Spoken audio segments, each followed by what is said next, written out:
guys, and welcome to ETC, Education, Theology, and Culture. Last episode, Reverend Anthony Howe helped us how to study the New Testament. In this episode, we will have another special guest that will help us understand a part of Scripture. Our topic is entitled Natural Law and the Two Kingdom View. If this is your first time hearing it, then you are on the right track. Before I introduce our guest, I want to take this time personally to thank Pastor Dennis Osan of First Grace Covenant Evangelical Church for helping me making this interview possible.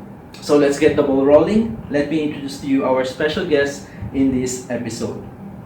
He is the Robert B. Strimple Professor of Systematic Theology and Christian Ethics at Westminster Seminary, California. He received an Acton Institute Nova Award last 2004, an award on outstanding young scholar who demonstrates theology's connection to human dignity, the importance of the rule or law in limited government, religious liberty, and economic freedom. He also authored a lot of books, which you can check out later. Dr. Vandrunen received a Bachelor of Arts from Calvin College, a Master of Divinity from Westminster Seminary, California, a Master of Theology from Trinity Evangelical Divinity School, a Juris Doctor from Northwestern University, and a Doctor of Philosophy from Loyola University in Chicago. His current work focuses on our topic today, natural law in Reformed theology and the doctrine of the two kingdoms. So if you're not aware of this theology, in this episode we'll explain it to you. Dr. Vandrunen right now is an ordained minister in the Orthodox Presbyterian Church and a licensed attorney in the state of Illinois. He is currently married to happily currently married to his wife Catherine, and they are blessed with one child. So brothers and sisters, let me welcome Dr. David Vandrunen. Thank you. It's good to have you here. Thanks. It is a privilege to have you here in ETC. So Dr. David, is this your first time here visiting Philippines? It is my first time in the Philippines. I just arrived last night. That is great. And I know you have a busy schedule, but I want to thank you for giving us a time to interview you in this episode. You're very welcome. Thanks for having me. So let me get straight to the topic. What made you pursue this topic, natural law and the two kingdom view? Well, my interest in the topic really goes back a long ways. Mm-hmm. I was, even when I was pretty young as a teenager, I had interest in law and politics, but I was also a serious Christian, and I wanted to think about how some of those things related to each other. Now, when I first began my theological studies, when I was doing my Master of Divinity degree, I really didn't hear anything about these ideas of natural law, the two kingdoms. Okay. But I was thinking about issues related to them, thinking about Christianity and culture issues, thinking about issues of theology and law, and I wasn't entirely satisfied with some of the things I was hearing about those topics from my teachers or from other people in Reformed churches, and I'm a Reformed theologian, and so I was very curious about these, and I went and I studied law after my first theological degree, and that really stimulated my thoughts more, because now all of a sudden I was at a secular law school, and I was thinking about how do I talk with other people, how do I talk with non-Christians about the law, how am I as a Christian to think about the law. So I kept thinking, and I was trying to work through these issues in a theologically sound way. And at this time, even though I was studying law, I was also reading a lot of theology. I was still reading theology. I didn't stop reading theology, and I was reading some older Reformed theologians. I mean, John Calvin, for example. And I noticed that Calvin and other theologians were talking about natural law, and they were talking about the two kingdoms. And I thought that was curious, because when I was trained in Reformed theology, I really hadn't heard about these things. And when a lot of even Reformed people talk about these subjects, they talk about natural law as if it's just a Catholic idea, or the two kingdoms as if it's a Lutheran idea. So I decided I wanted to explore these topics some more, because they sounded like they might be promising and they might be helpful.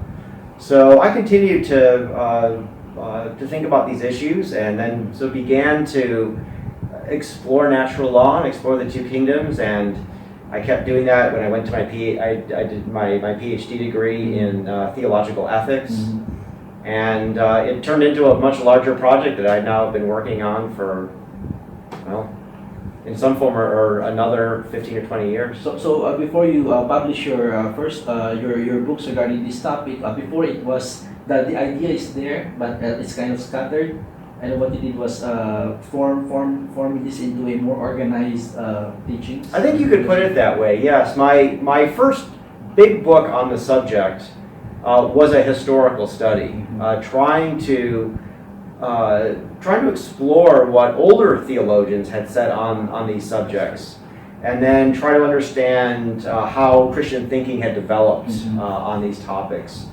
And then some later things I've written have tried to explore the topics on a more biblical theological basis, and to try to develop how we ought to think about these subjects, and not just what older theologians have said. Nice. On a scale of 1 to 10, 10 being absolute, how would you rate this topic, to natural law and the two kingdoms? It's really hard to answer that, because there are a number of different ideas caught up in these two topics, and so, I mean, you know, these are two distinct ideas, natural law and the two kingdoms, and I think they're related, but there are some people who like one of the ideas but don't necessarily like the other, so it's hard to answer. I would say that there are some aspects of this topic that are pretty close to a 10. So for example, in Romans 1, Paul says that all people know God, right? Even if from the created order, right? And that because they all know some basic things about God and some basic things He requires from human beings, that all people are accountable to Him. And so that means that on the final day, on the day of judgment, everyone is going to have to answer to God. Everyone's accountable to God. Now, I would say that's a pretty fundamental Christian belief. That's true. And that's very much related to the idea of natural law. So I would say natural law in some form is getting pretty close to a 10. However, there have been a lot of different ways that Christians through history have understood natural law as they tried to work out the details. And so I would say that there are different ways that there are different ways a person could describe natural law or understand it and still be a good, solid Christian. I would say with the two kingdoms idea, it does seem to me very important in that what you think about some broader ideas of Christianity and culture are going to influence the way you live in this world. It's going to influence the way you interact with unbelievers. It's going to interact the way you think about your work, about the books you read, about the movies you watch or don't watch, or the way you vote. So I would say that the issues are important, but I think it is important to recognize that there have been a lot of different views of Christianity and culture through the history of Christianity. And I don't think any one particular view can say this is the only Christian view. Now, I've tried to explain what I think is the most biblically faithful version, but I don't think it's not a test of Christian orthodoxy the way one's belief in the Trinity is Christian orthodoxy. For example, we have a theology of Calvinism. They have what we call an alternative view of Calvinism, which is called Arminianism, which is the total opposite of its teaching. In this natural law and the two kingdoms, is there an alternate view or another view that people believe in? Yeah, I think again that's complicated. There's not just one alternative. I mean, I would say that most Christians through history have believed in either explicitly in natural law or something similar. So most Christians have believed that there is some kind of natural revelation, some revelation in creation. And so just to put that in a way that those who haven't studied theology can understand, This idea is really, it's rooted in a number of biblical texts. But the idea is that just by being a human being, just by living in this beautiful, glorious world that God has created, that all people know something about God and know something about what He requires of us. They know the basics of morality. They know that they shouldn't kill. They know that they shouldn't steal. They know that they shouldn't lie. It's like a what we call a default setup, something like that. Well, it is something like that. Now, that doesn't mean people can't deny those things, because a lot of people do. Romans 1 says all people know these things, but it also says that people suppress this knowledge, right? They want to deny that these things are true. So I would say that most Christians through history believe in something like that, but a lot of people don't. There have been many who don't like the terminology of natural law for some reason or another. And really the point of controversy, I would say, is not over whether there is some natural law, but what role it plays. How much do we think unbelievers really can know? And what importance does that have, say, for example, if we're active in politics? That could make a difference, right? I mean, if you think that unbelievers really know certain things, that may affect the way that you conduct yourself politically. Now, I would say, in terms of the two kingdoms, that gets at broader views of how do Christians relate to the broader culture. What is our, of course, all Christians, or at least almost all Christians, would say Jesus has established His church, and we're all obligated to be members of the church and worshiping participants in the life of the church. But we also recognize that there's a bigger world out there, and that some way or another we have to relate to this broader world. So the question in these questions that we sometimes refer to as Christianity and culture, we're really exploring that question. Now, I would say that there are a range of views, and let me put it this way: there have been some Christians through history, and still today, that we might say are very triumphalistic. And by that I mean they believe that it's Christians' responsibility to try to take over all parts of the world for Christ, right? And that we want a Christian government. We want all our schools to be Christian, or all our businesses to be Christian. We want a Christian culture. We want our nation to confess Christianity, and have a strong belief that here in this world we're going to establish the kingdom of Christ in the whole broader world. All right, so I would say you have some Christians that are on that side, or maybe lean towards that kind of a view. Of course, there are different ways to explain that. Now, on the other side, there have been a lot of Christians through history that have thought, well, we as Christians, we really need to get away from the broader world. The world is evil. We don't want to be contaminated by the world. So maybe we need to go off and just live by ourselves. We're only going to read we'll read the Bible and Christian books. Maybe we'll set up our own Christian businesses and only do business with each other. Now, there are some very extreme views on that, but there are also some others who are not quite that extreme, but lean in that direction and tend to be very, they don't trust the world, and maybe they interact with the world, maybe they get a job, but it's only because they have to in order to feed their family. So I would say you have those two kind of views that are on the extremes. Now, I would say that the two kingdoms idea is an idea that tries to get a better balance, that recognizes, on the one hand, that Christians have responsibilities in this world. It's good for Christians to be involved in business, to be involved in government, to be involved in the arts, to be involved in science. But on the other hand, to recognize that this is a sinful world, and it's always going to be a sinful world, and that until Christ comes again, we're never going to be able to create some kind of paradise on earth. And we have to remember that we're always going to have to interact with unbelievers. And so I think the two kingdoms idea tries to take both of those things seriously. Mhm. And so I hope that helps to get to the question. That's very helpful. So more or less, these what we call natural law and two kingdoms aims to strike the balance between the two. I think so. So Dr. Vandrunen, what does natural law mean here in this context of our topic? Sure. Well, one thing it doesn't mean the laws of physics. Okay. All right. Now, you could use the term, you could talk about laws of physics as natural laws, and some people do. There you're talking about the regular course of nature. What do things do, right?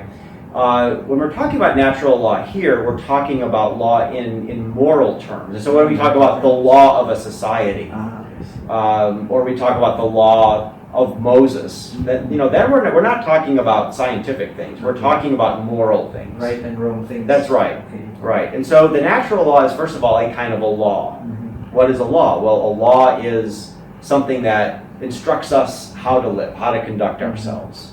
All right. So natural law is a law that's unwritten. Mhm. It's not a law that any human governor or legislator has decreed. It is, I would say, first, it's the law of God. Mhm. It's God's law. Mhm. But it's a law that God reveals to us in creation itself, in nature. Maybe some people call it conscience. Well, okay, that's a good question, right. What I would say is natural law is not the same as conscience, because conscience is something that each of us has. Each of us has a heart, right? Each of us has a mind. Mhm. And as part of being human beings that have a heart and mind, we have a conscience that makes judgments about right and wrong. So what I would say is that it is through our consciences that we know the natural law. The natural law comes from God. The natural law comes from God through His creation, through the way He's made the world. And then it's through the gifts that He's given to us, like our minds, our hearts, through the conscience, that we come to recognize that right and wrong. And so what we could say is, you might ask, well, in what way is don't steal? In what way is that natural? Well, I would say, this is not I'm sure there are other things you could say, but just part of the answer I would say is, well, let's think about how this world works.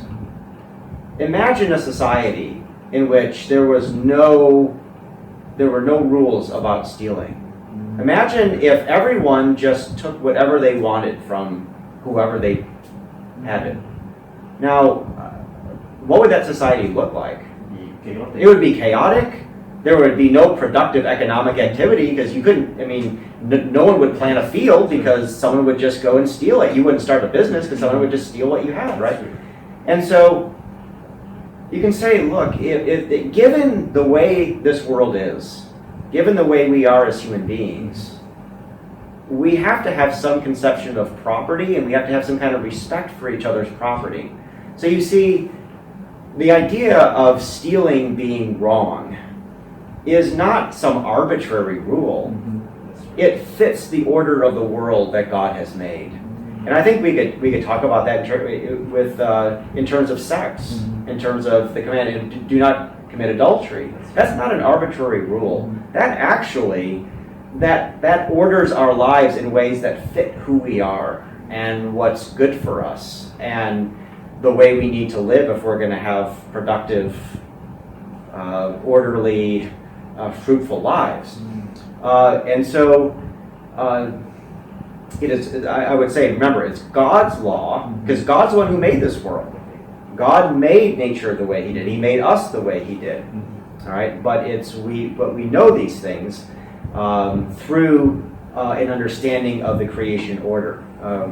Even people who have never read the Bible, right? At least deep down, they know these things. Just as what you said earlier, maybe some people suppress this truth and deny. That's why they don't believe in God. They think these things are randomly acts or just something that opinion of other people. Well, that's right. That's right. Yeah, there are a lot of people who will not acknowledge that there is this objective morality, that there's a true morality. Now they will say, well, we may have to have certain kind of rules just in order to figure out ways to get along, but that's ultimately just our opinion, or it's just what we find convenient or find useful. And so what Scripture says about this in Romans 1 and 2 especially, but I would say Romans 1 and 2 is not the only place that you find this in Scripture, although it is quite clear there. But what you find Scripture saying is really so true.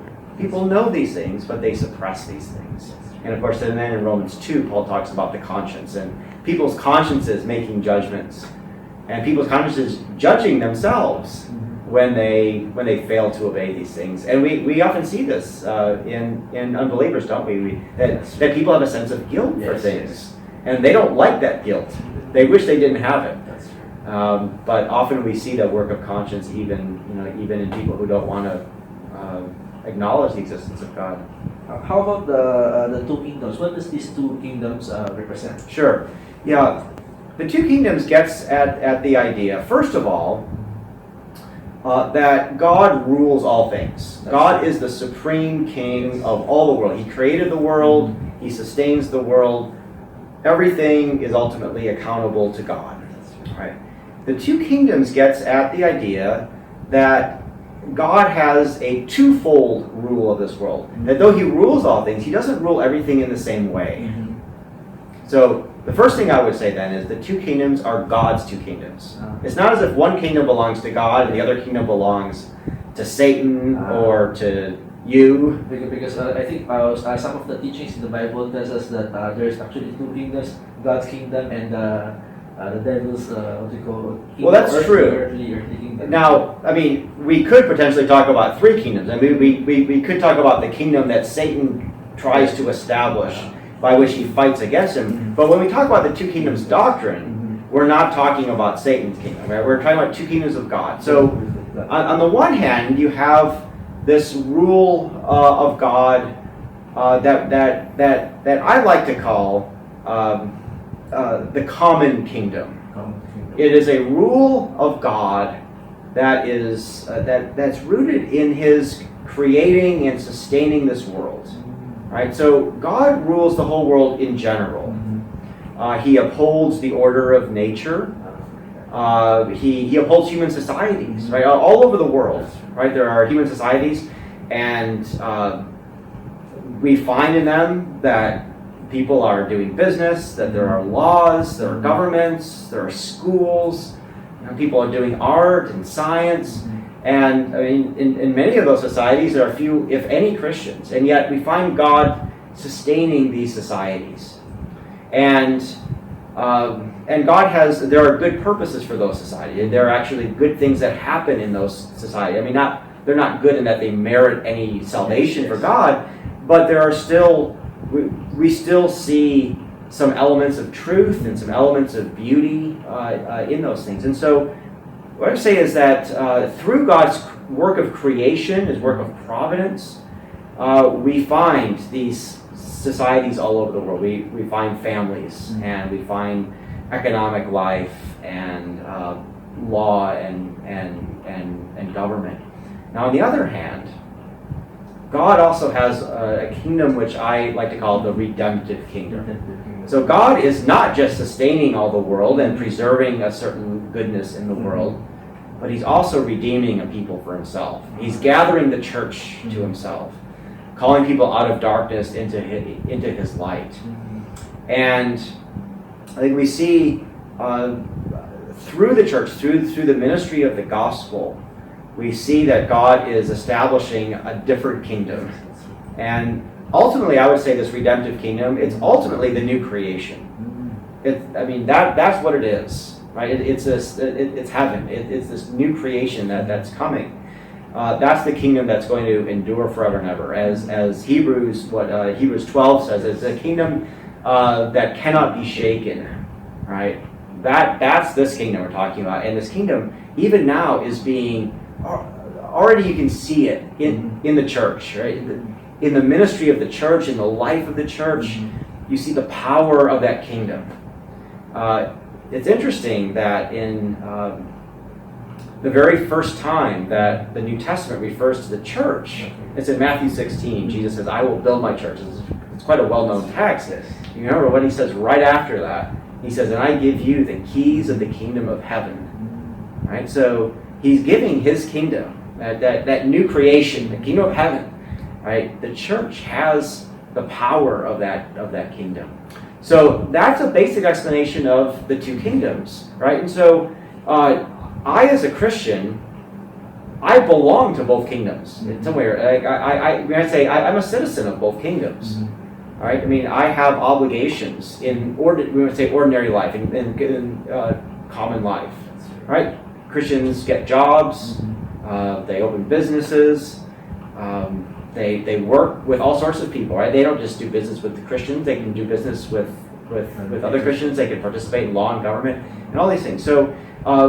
We as Christians have obligations in that common rule of God, but we also have obligations, and our highest obligations is to that other kingdom, to that redemptive kingdom that God is establishing. So that's a basic summary of what the two kingdoms is about. So maybe it's like similar to what we call God's general revelation and God's special or particular revelation in the Bible. I think I think it has a lot of similarities. Yeah. That's good. What is its connection to the two kingdoms viewed as a natural law? Yeah. I would say here, and I think this gets back to your comment about natural revelation and special revelation. If we're going to understand our life in the common kingdom, right, and I think we have to recognize that the only way that the common kingdom and the life of the common kingdom is possible is because of the natural law. I mean, we have to admit that most people in our human societies they don't know the scriptures. That's true. There are many societies in the world where there aren't Christians at all. They don't know the Bible, and yet how is it that these societies obviously aren't perfect by any means? But how is it that they still have laws against killing and stealing? They still have some measure of peace. They still, you still see good things happening in these societies. There's still some measure of order, some measure of justice in them. We really can't explain that other than that there is that natural law that even though many people wouldn't want to acknowledge that it exists, they still can't help but live by it in certain ways. And so I think for that we as Christians, as we think about our life in this world, obviously when we think about the common kingdom, when we think about our life in the broader world, of course we want to think about how Scripture helps us to understand that life. And Scripture does tell us a lot of very important things about how we are to live with our various responsibilities. But we also recognize that Scripture doesn't tell us everything. I mean, a long way from telling us everything. So we still need to be students of the world, right? We still need to study the world around us. We still need to figure out how to live within it, even beyond what Scripture tells us. And I think there we're talking about natural law. We're talking about observing the world, trying to figure out how the world works. And so I think that to have a strong view of natural law helps to explain how it is that the two kingdoms how the two kingdoms continues to exist. Or what I should say is how the common kingdom continues to exist, even though so many people don't acknowledge God or don't know the Scriptures. So we can see that in what we call, for example, here in the Philippines, we can see that the government officials, some of them are not Christians, but they still uphold the law, which is consistent with what the Bible is teaching. Right. And so you as a Christian, as a Filipino Christian, can say, well, that's good. I mean, we wish that those non-Christian government officials were Christians, right? We'd be happy to have opportunity to explain the gospel to them, but we're still thankful to God when our government officials do things that are just. We know that they often do things that are unjust, but we're grateful when they do things that are just. And we can acknowledge that it's because of his common rule of this world. His providence restrains evil, and it's in part through his natural law that he does restrain that evil. And I think another follow-up question is, how does this understanding of the natural law and two kingdoms help me in my daily Christian life? Yeah. Well, here's one thing that I would say. I think there are a number of different things that are that could be important, but here's one. I would say the doctrine of the two kingdoms helps ordinary Christians to have a proper view of their ordinary vocations, of their ordinary occupations, right? I'm a full-time minister and professor of theology, so I don't have a regular, you might call it secular job or a common occupation. But the vast majority of Christians have some sort of ordinary work, right? I mean, they're farmers, or they're doctors, or they're bakers, or they're moms and dads, right? They have some sort of ordinary occupation. And sometimes it really bothers Christians when they say, well, how am I to live in this? I have this job, I'm a farmer, but there are a lot of non-Christians who are farmers too. I mean, so how am I to look at my job? I would say that the idea of the two kingdoms can be really helpful for Christians here, because it helps them to understand, number one, that when they undertake these ordinary jobs, that is good, that's honorable, that God has established the common kingdom, that they can serve God in being a farmer, in being a doctor, in baking bread, in cleaning streets, whatever they do, they're able to give honor to him because he has made this world, he sustains that world, and they can also serve their neighbors too. The person who's a farmer, what a great service that is, growing food for his neighbor. The one who's a doctor, what a great service to be able to bring healing to those who are sick. The one who bakes bread. I mean, so you can. I think we can understand that there's a real dignity, there's a real honor in doing good work and doing hard work, even if it's, you might say, it's common, it's ordinary, it's mundane. No, it can still be God glorifying. On the other hand, we also can recognize that these common jobs, common occupations that we have, there's something different about those jobs than the preaching of the gospel. Right? We're not saving anybody by being a farmer. We're not saving anyone by being a doctor. Right? Now, that doesn't mean it's not important. It's honorable to God.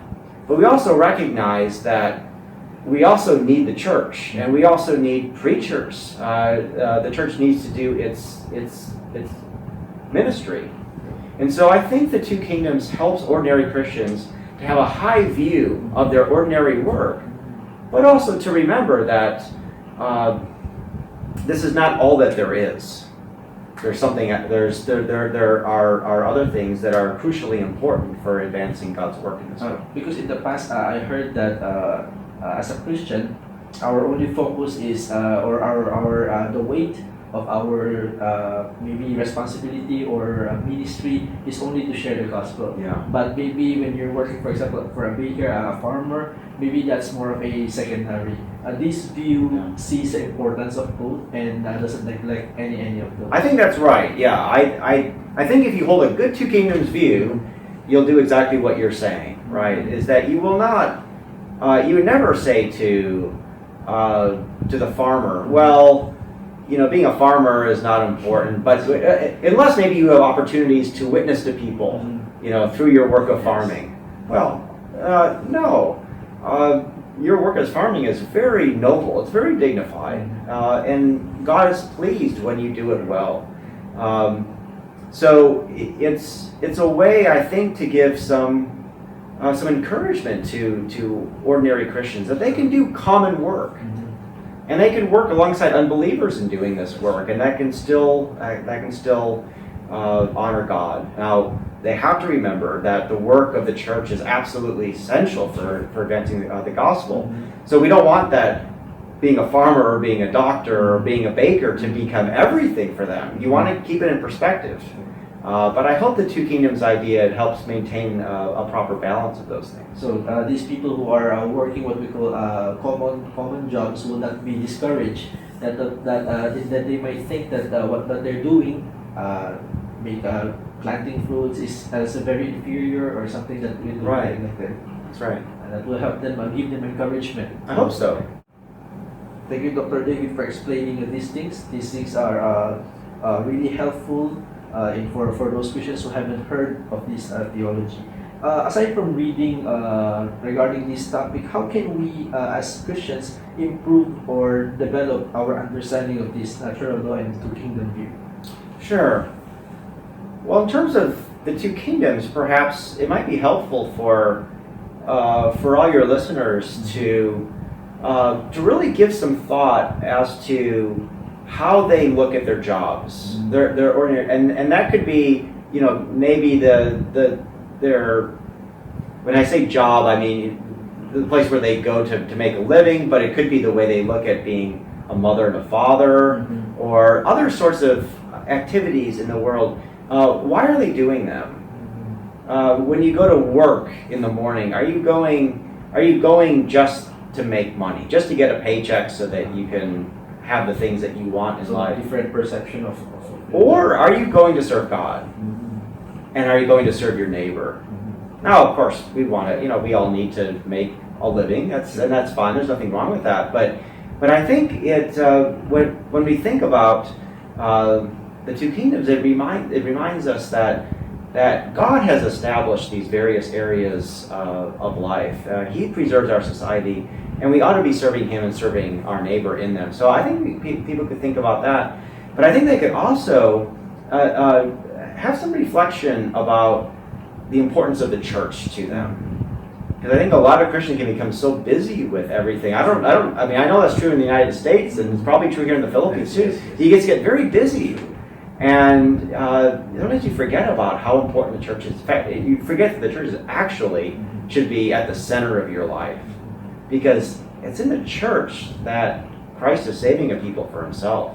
It's in the church that you have the power of that kingdom that cannot be shaken. And so I hope that if your listeners want to try to think about how to put these things into practice, they might think about both their ordinary work and the church, and maybe they need to adjust their attitude and adjust the way that they prioritize their time. With respect to natural law, here's one idea. Your readers might study the book of Proverbs, and to think about the way the book of Proverbs works. It's not the entirety of the book, but a lot of the book is about observing the world around, seeing how things work, getting a sense of, if I do something to you, what are you likely to do in back? If I'm here and I speak nasty words to you, or I hit you, how are you going to respond back to me? Or on the other hand, if I speak a peaceful word to you, maybe you insult me, instead of insulting you back, I give you a kind word. So those are just some examples, but if you look at Proverbs, it really encourages us to be thoughtful about the world around us, to think about things. And that's actually a way of studying the natural law, because it's really trying to understand the world around. It's not just about memorizing the Ten Commandments. I mean, that's great. If you don't know the Ten Commandments, memorize the Ten Commandments. It's great. All right, but just because you know the Ten Commandments doesn't mean you really know how to live a good, productive life in the world. I would recommend giving attention to the idea of wisdom, because I think a big part of wisdom is understanding the natural law, understanding how this world works, and how we can really how we can be productive and fruitful as we live in this world. And I think I can insert a passage from James that if we lack wisdom, we could ask God to give us this wisdom, and God will give us generously this wisdom. Yep, that's absolutely right. We don't gain wisdom just by our own effort, but I think we need to read these texts together. Proverbs encourages us to do some hard work, to observe the world, to be thoughtful about the way we live. But James reminds us that it's ultimately only if God blesses us are we going to be wise people. You mentioned earlier, and I think maybe this will be the last question. You mentioned earlier that Christians who have a balanced sense of natural law and two kingdoms, you would also focus or would not neglect their common jobs. But I don't know if this topic is related with this, or maybe it's another whole topic entirely. But when, for example, I am a farmer and I do plant fruits, can I call it ministry? Or ministry is subject to church focus only, or preaching of the word, sharing the gospel? Yeah. Well, a lot of it, of course, depends on how you define things like ministry. I personally, I would prefer reserving the term ministry for the church, because I think when people, I think when we use the term ministry, we're trying to express something about advancing the gospel, advancing the kingdom of Christ. Now, the term ministry, in a way, just means service. So, when someone is a farmer and does that work, well, is he offering a service to other people? Yes, he is. But I would say we want to make sure we don't think that that's the same thing as the service of the church, of the ministry of the church, because as I was talking about Matthew 16 earlier, what is the ministry? Well, the ministry of the church is the keys of the kingdom of heaven. That's the farmer, when he's planting his fruit, he's not exercising the keys of the kingdom of heaven. He is doing a good work for this world, right? But it's only when we are ministering with the authority of Christ in his church that we can say that we are actually opening up the gates of the kingdom of heaven. So is it safe to say that a Christian who is doing good in their common job, but not having a part of what we call preaching the gospel or sharing the gospel, what he's doing is not enough? Can we say that? Well, I would say that yes, in a way. Now, I would not every Christian is called to be a preacher of the gospel. All right. So I would say that every Christian is obligated to support the work of the church, to be a faithful member of the church, to worship at the church, and as the New Testament says, that we all need to be ready to give an answer to the one who asks for the hope, the reason of the hope that's within us. And so I think that does go beyond than just our ordinary occupation of being a farmer or a doctor. Sir, Dr. Vandrunen, anything you want to share to our audience about this topic? Yeah, well, I would encourage all your listeners to be thinking about these topics, because they probably are thinking about them indirectly. Sure. And so I would encourage them to be thinking a little more theologically about them, and I would encourage them to be going to work each day, or to be doing their jobs in the home every day with an attitude of service to God and neighbor.